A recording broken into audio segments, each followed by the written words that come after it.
Welcome back, Amador County. Joined this morning, Gordon Binz. Good morning. Good morning. Here to showcase some of your wines with us here on Amador Live, and it's Binz Wines. Yes. Okay. So, where are you out of? well, actually, right now I'm making wines in Sutter Creek up there with Avio. Okay. And Great, good place. So yeah, and I've started this brand here. I actually came to Amador in it was 1995, and came as a winemaker for Renwood. Okay. And it was a young fledgling company at that point in time. Worked there for a few years, and then went off to get Villa Toscano going and get started there. Was there for a number of years, and I've worked around the state at different places, Napa, Sonoma, but I ended up here because this is where I live, and this is it's a great place to be. yeah. And so anyway, started this brand, and really what I'm trying to do here is highlight the some of these great old vineyards that we have.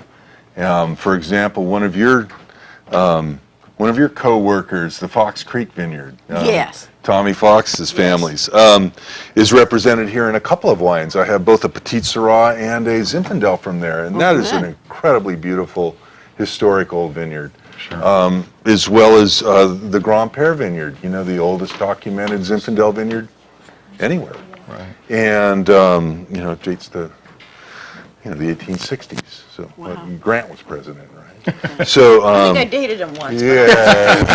I wasn't going to say it. So anyway, these are some really wonderful examples, and of what Amador can do as in grapes, and then in turn the wine. Tonight we're highlighting these wines at the Imperial Hotel, and so they have the chef there, and Marianne, the owner, has matched up some really wonderful courses with each of these wines. To where the food will highlight the wine will hopefully highlight the food, and so there's still a few slots open. So that's something that encourage people, if they've got no dinner plans, give the Imperial Hotel a call. What Now, time? excuse Sorry. me. Go ahead. Go What ahead, time does the dinner kick off? 6:30. Okay, 6:30. Yeah. Good. Now, Gordon, let me ask you a question. What is the hardest taste to get when you're making like a Pinot Noir or a Zin or any of the wines? Do you know when you taste it, because you've been in the business for years, this is it? Yeah, it tastes good all along. When you're out there walking in the vineyard and you're tasting the grapes and you're thinking, this is kind of special. All the pieces are here. The thing, it's kind of like that. Or when it's fully ripe, it's like that idea of an apricot. Sometimes it looks beautiful, but just doesn't taste quite like anything, and then you get one and it's full of this flavor. Right. Well, it's similar with the grapes. You'll be out there and they look great and everything. Numbers are all right, sugars and all the other chemistry that you do, but it just isn't quite there taste-wise. And then it'll turn a corner, and then boom, it has all that flavor. It explodes in your mouth, and you go, this is going to make it. This is good. And so often that's the way it is with some of these wines. I'll taste them years later, and it'll take me back to walking in that field. Nice. and be able to say, okay, I know, I That's remember right. you. What's coming up in the future? Blends and or new wines? Yeah, well, what I have in the barrel, and a couple of these wines have sold out. The Petit Syrah from Fox Creek has been extremely popular. So tonight's the last chance you'll get to see that. Except there's a few of the local people. Susan's Place still has some. Amador 360 is actually sold out.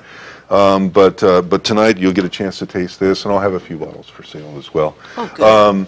The Grenache, though, it's talking about new things coming up. This is from a little vineyard in the Fiddletown area, and it's called Slate Creek Hills. And in addition to the Grenache, which like the Petit Syrah, is virtually gone, sold out. But I have some more of that coming from the 2013 vintage, which I'll probably be bottling in either late summer, maybe in the fall, early fall.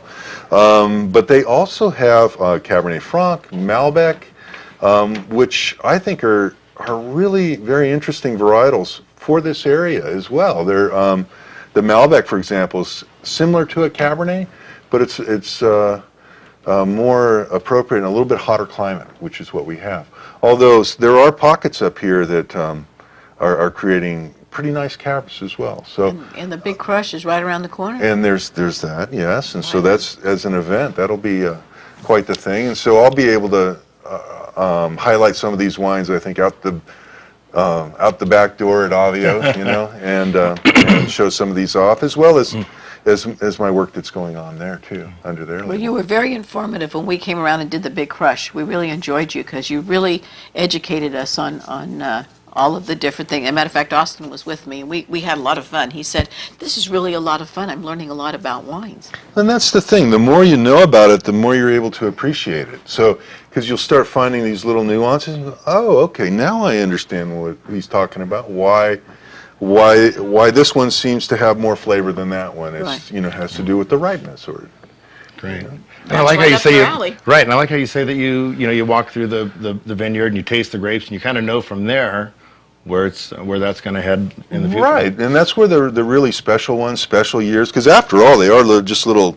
It's like a little time capsule here Right. that is representing that piece of dirt and that time, and Right. then the people also that A lot of history participated in putting lot of it history together. Yeah, goes into. and I know my grandparents, both my grandfathers, made their own wine. As a matter of fact, my mother, she used to do the tarantella on the grapes, and I used to tell her, "Ma, did you wash your feet?" She goes, "Yeah, when I got out." She goes, "They would," but we were raised on that, being full-blooded Italian, and it's good for your. It's good for even, we used to put like a tablespoon in water for the kids or 7-Up. Oh, they were in 7-Up. well, and they still hand trample them. For example, they're in different wineries in Portugal, but they claim that the wine is not nearly as good because the music they play isn't the same old music. There you go. There you go. Little Leonard Skinner while you're doing Yeah, the that's grapes. right. Yeah, and then that's not getting it. If you want to taste some of this, you can go out to Amador 360. Amador See- 360. See Brian Miller right there in Plymouth. Right. And he's got Right. This is These where I've wines, seen- or Get out there and pick up this come on out wine. tonight. Come out to the Imperial Hotel. And you'll have all these for sale. Oh, we'll have them all for sale. Good. Good. Well, let's do that then. and some food that's paired with it just fine. Right. Yeah. Great. A lot of fun. Hey, we're going to run to an ad break. We'll be right back after these messages. And you can go see Donna and she'll do her act. You're watching Amador County's local television network, TSPN.